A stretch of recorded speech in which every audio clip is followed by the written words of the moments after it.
Welcome to the Love Chat series. Do you even believe in love?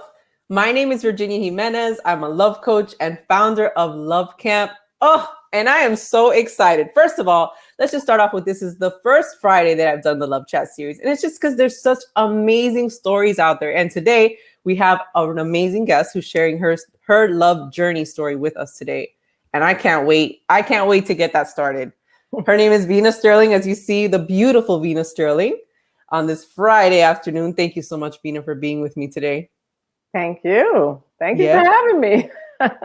And we plan to have fun. We plan to be a stand for fun in this conversation tonight because her story is amazing and it'll take us on a journey of going on, the sides of love that sometimes we don't want to happen, but we see that there's power in whatever occurs in our life, right? And in the stand that we take in our life. So love that sometimes we don't want it to happen, but we see that there's power in whatever occurs in our life, right? And give me 1 second. I'm happy. So love that sometimes we don't want it to happen, but we see that there's power in whatever occurs in our life, right? And give me 1 second. I'm happy. So love that sometimes we don't want it to happen, but we see that there's power in whatever occurs in our life, right? And give me 1 second. I'm happy. Okay, technical difficulty. Thank you for standing by. I appreciate that. I was doing some feedback and completely shut off. So thank you. Okay. Technical difficulty. Thank you for standing by. Vena, thank you again for joining us today. Before we get started in me introducing Vena to all of you, I want to let you guys know that Love Camp is having a 12-week group coaching program on June. And registrations are already open. You can go ahead and check out the website to learn a little bit more about Love Camp. And feel free to share any, to comment or to share any information with me so that we can get connected and transform your love life. So enough about Love Camp. I want you guys to meet Vena. Vena is someone that I reached out to because when I heard her story, I was thinking, wow, she's a powerful woman. She really is. And she gets to share the story here with all of us to see if there's opportunity for any of you to access this story and see that there's access for you and possibility in the space of love and relationship. Vena Sterling is a former attorney, HR executive, and coach who works with women leaders who are becoming 7-figure moms while building online businesses and raising remarkable children. In her free time, she loves hanging out with her twin boys at the golf course or behind the scenes in her business as they learn the ins and outs of online marketing. Thank you so much again, Vena, for coming on and connecting with us and sharing your story. And now I would love to know, this is the Love Chat series, and we want to know a little bit more about your belief around love. So do you even believe in love? Well, I do believe in love. I have never stopped believing in love. I definitely, as a little girl, they fill us up with those love stories. So I am definitely a believer in love. Love it. I'm glad to hear that. And was there a time where maybe, your love journey took a turn for what you weren't expecting would take place for you? Well, sure. I would have to say that for sure, I've been married before, and, as a bride, you never anticipate being divorced. So I would say that was probably one of those moments where there was a low, that disappointment that can maybe come with what you anticipated, what you envisioned from your marriage. But I am grateful. As you mentioned in my bio, I have amazing twin boys who have adjusted really well. Like, we were really committed inside of our divorce to have it be a good divorce. And we did a conscious uncoupling. I don't know if you've heard of that. I think it was like Gwyneth Paltrow who made it like fancy, but that sounds about right. I think it was Gwyneth Paltrow. There's a book on conscious uncoupling, right? Yep. Mm-hmm. So we read that book, and we really just shared. We shared it in a positive way. And conscious uncoupling is just about severing the ties between you and your former spouse, but keeping the other connections, that community, intact. So you actually basically each will go and talk to, excuse me, your former in-laws, your friends that you had, and share with them that they can actually still have that person in their life and that nothing has changed with that relationship. So you get to still keep that community intact and you're just severing the marital relationship. Yeah. And what I really like about that, that you're sharing that, is that I believe that there's a belief out there that it needs to look a certain way, like it needs to look like a hard stop where people don't stay connected to the people that you've been connected with all this time. How long were you married? We got married in '07, so about 9 years. So 9 years it's a while, and you connect. I mean, you start building friendships with people that are it's shared friendships at times. You connect with, I'm sure, like I mean, I'm speaking for myself. I went through a separation where I was deeply connected with the family members of my ex, Yeah. right?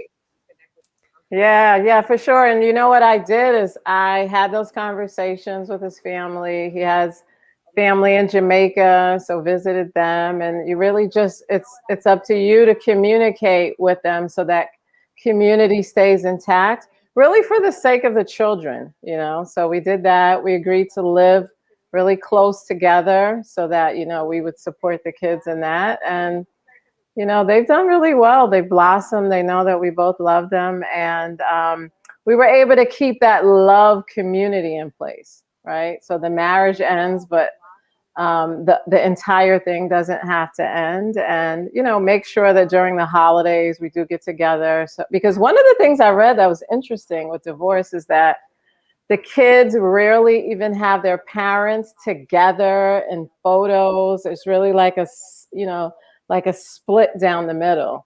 So we make sure we're conscious of those types of things so that they're not, you know, negatively impacted. Yeah. And so, how long have you been divorced so far? It's been coming up 5 years. Okay, Yeah, it's so it's been been a quite some while. time. It's been a minute. Yeah. It's been quite some time. And how would you say that journey's been just in the space of, you know, basically, you know, you guys divorced and it was amicable, for whatever Yeah, reason that was. And yeah, since then, the journey, what's it been like for you yeah. and for the kids?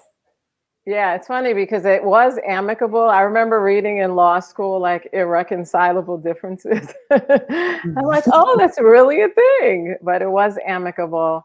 And the healing was a really important part for me. Really making sure that I took a good long time for being single. It wasn't the entire 5 years, but really looking internally. And I think it's important to look at what was your contribution towards the unraveling of the relationship so that you're not pointing the finger and you're growing out of that and then seeing, okay, at this stage in my life where I am, what's the type of relationship that's going to work for me? And then once I got clear on that, things really opened up. Got it. Okay. But before that, before you got clear on that, like what was there was a moment, I'm sure, where you realized, like, after 9 years of marriage, that it was time for divorce. What was that moment like? And can you share, like, internally what was Yeah, going on for you? yeah. Yeah, you know what? I was there. I can remember one moment where I was in a new house, right? And I think it might have been like the first weekend that the boys were at their dad's place. And it was just so quiet. And I'm like, oh, wow. Okay, like I'm on my own. Like this really happened. So that was like an eerie kind of feeling.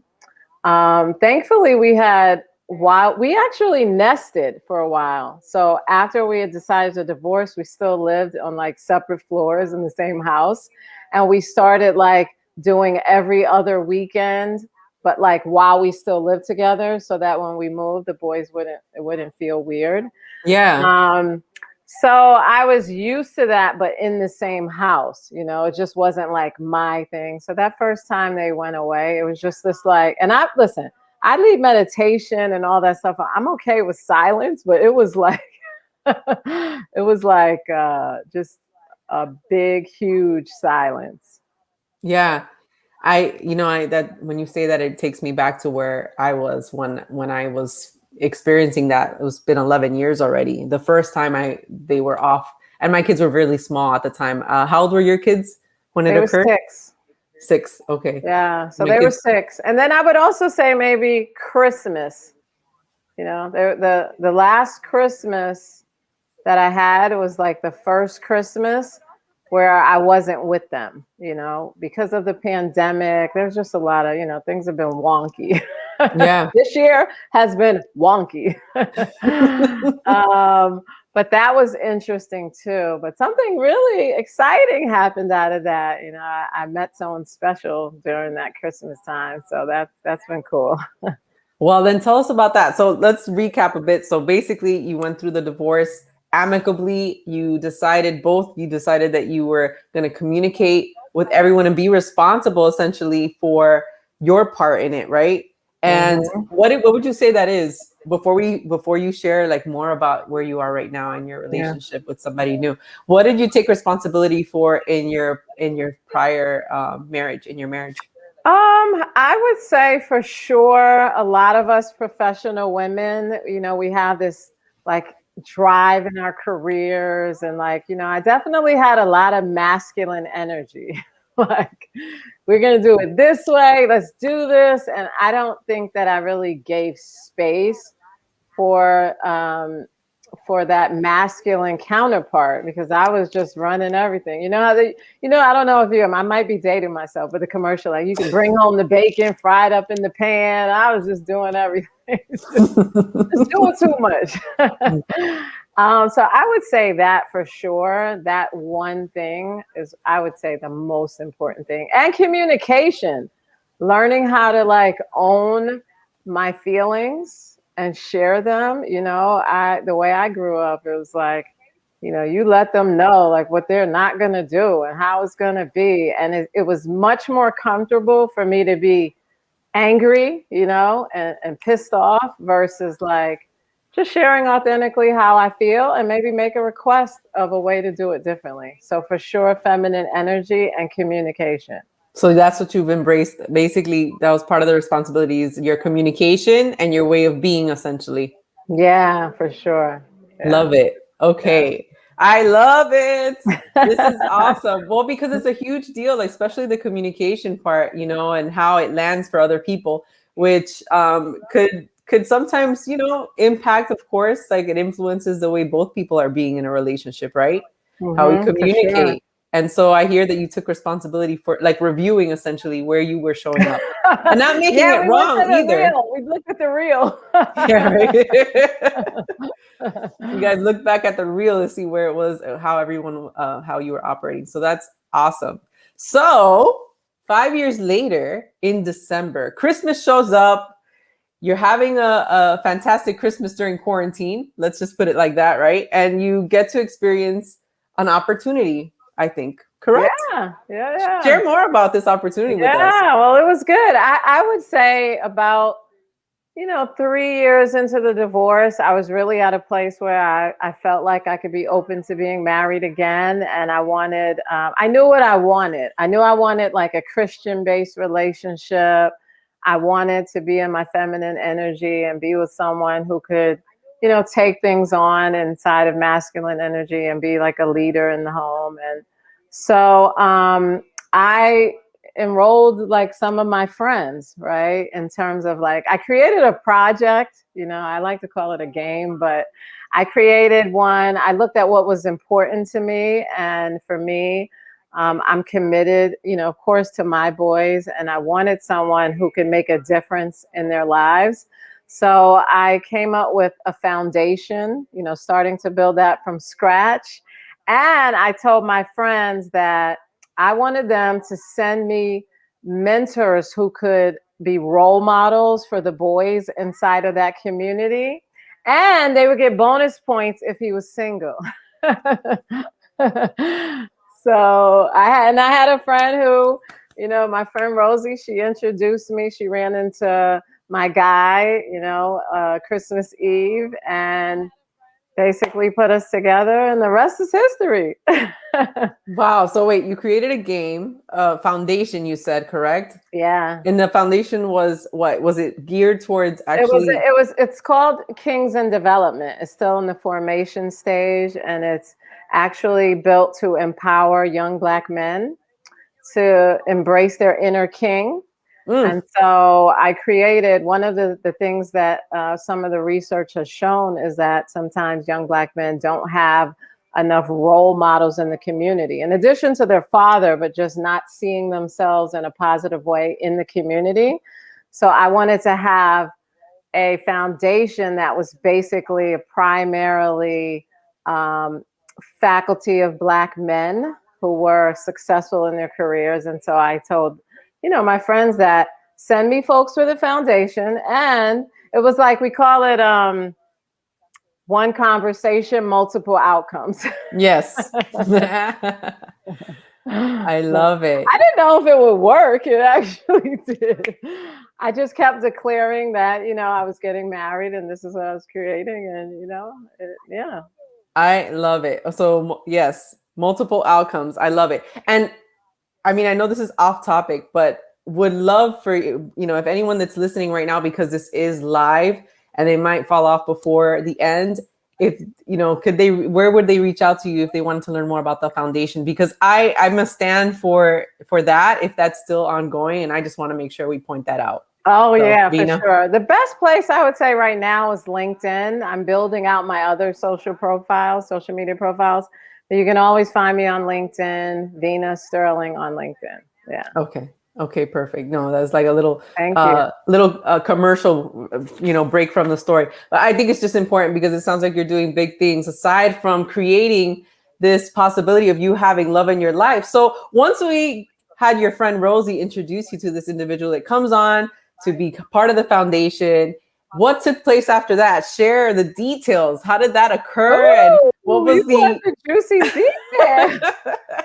what took place? How did it transform into actually becoming a relationship where now you're planning, marriage? Yeah. Still waiting. My ring is forthcoming. I would say, the thing that really brought us together was I had mentioned that was my first Christmas without my boys. And when my friend ran into him, he had shared that it was his first Christmas without his girls, his daughters. So it really was like serendipity. I do believe it was God that brought us together. Because that was just such a similar story. So he just really reached out like a fellow parent and a friend. And he was very warm and nice. It just felt right really from the very beginning. And we've talked every day since then. But the funny thing is I was the most quarantined person you would know. It was like I had been ordering groceries. I hadn't been out or doing anything. So we talked for about 3 weeks. He was willing to like order groceries in and, quarantine. And so then we met, and thankfully that spark was there, that we had on the phone, because, you never know. And we waited like almost 3 weeks. It's so true. You really don't know until you meet somebody in person. Like that is definitely something for all of you to keep in mind. It is important to meet to get that, energy to really feel out a person if it's there. So absolutely. So you guys met after several grocery orders? Yeah, we met after several grocery orders. And what really, I would say, won me over is his heart for God. It was important to me. I had realized that I wanted a Christian relationship. And I was I think I was telling him that a couple of things that that resonated. One was that I was looking to finally read the Bible from front to back, because I said, I'm just getting dangerous enough to quote some scriptures, but I might not exactly know where to tell you to go find it. And he said that he had been reading it from front to back like every year for like 40 years. I'm like, oh, got it. Nice. So it was knowing that he had that spiritual foundation, to to be that for, I came as a package deal and so did he. So to be that foundation for the family. And then it was also important, like celibacy was important to me. And that was something that he wanted as well, which I'm like, really? That really exists? So we were on the same page, which was powerful. And we've spent a lot of time just every day talking, getting to know each other, what's important, going through premarital counseling, and just, I mean, we've just been turning over every stone. That's awesome. Yeah. That is amazing. And I love that you guys have been taking your time. And I'm a firm believer that it's not it's not a sprint essentially, right? It's going at the speed of the seed in life, right? Just taking your time with seeing where things are and being open to whatever is possible in that space. And we go with God's time. Yes. We go with God's time. We have prayer time together. It's like really exciting.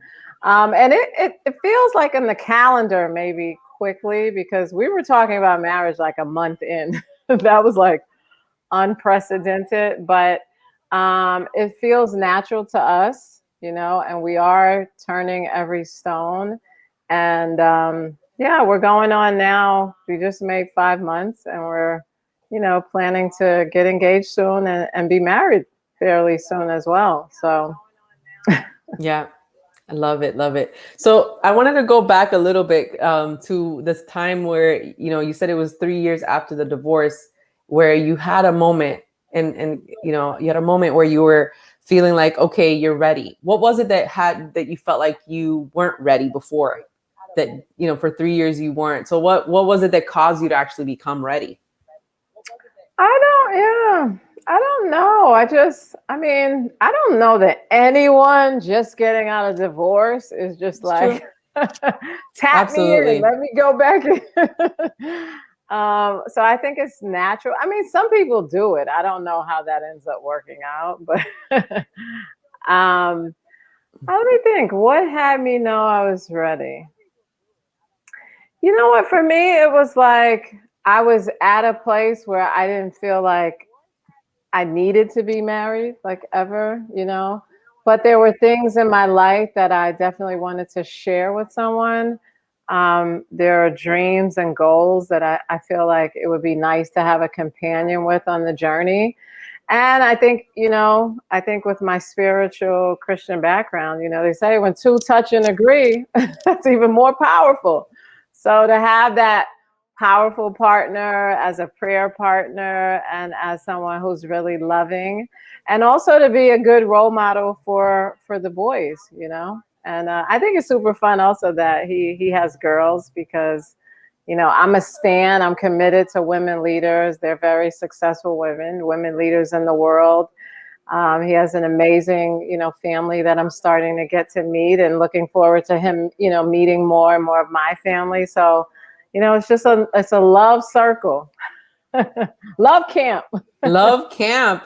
Well, it's interesting you mentioned love camp right now, because I want to presence everybody to what you were sharing right now, and really the power of your belief that because really that stood the test of time is that you believe in love. You believe that you can have that.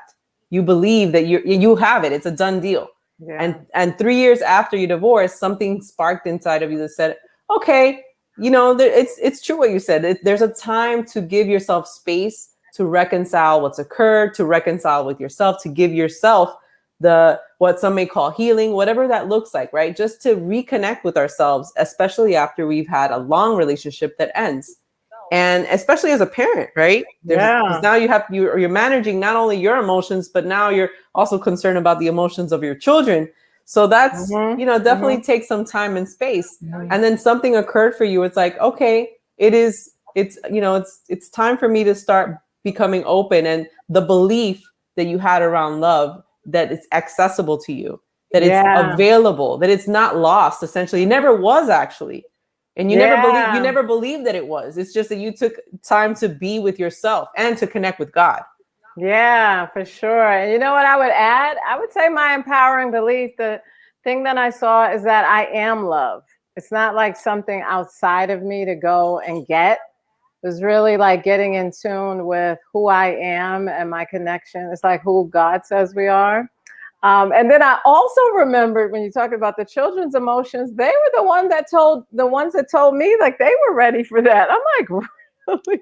I thought, when you look at stories, you think divorce has to be a really like angry, hostile thing. And then there's a stereotype that maybe will the kids like the person? They were like, they were in third grade. And they came and said, you know what, Mom, we're going to be going to college soon. And we want to make sure that you're going to be good. Like, we don't want to have you be by yourself. We want to have, we want you to have someone who's going to look out for you. And I'm like, Oh my gosh, I love it. Oh my goodness.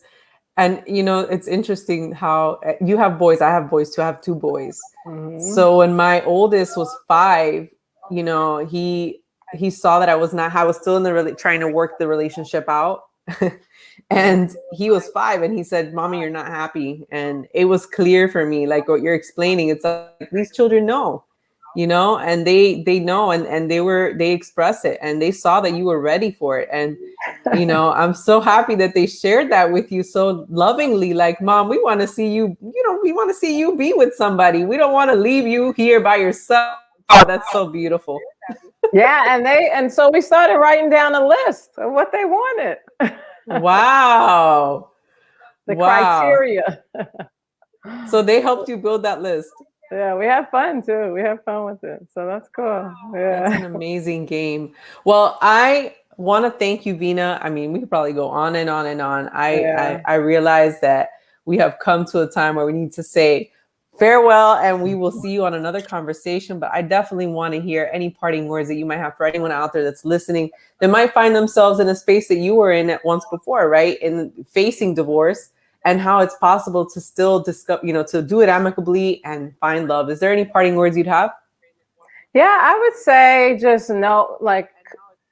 come from love, come from a place of knowing that you are love, that you can cultivate the love inside of you, and then share that love with someone else. Because, thinking that someone else is going to make you happy or that you can find that outside of you, I wouldn't say it's a winning formula. I would just say to, tap inside and look at your inner joy and then become love. And you can't go wrong, because you can, I can have a love party over here all by myself, and I get to choose to share it with others. Absolutely. Thank you so much for those beautiful words. And to everyone else, thank you so much for joining us. Be sure to visit the lovecamp.co/love chat series to see all the other conversations around, similar to Vena's story today, as well as leaving any comments on there that you might have about this conversation or any other conversation. Thank you again, Vena, for joining us today. I loved having you on to talk about this. Thank you for sharing your story. Thank you so much. Thank you. All right. Till next time.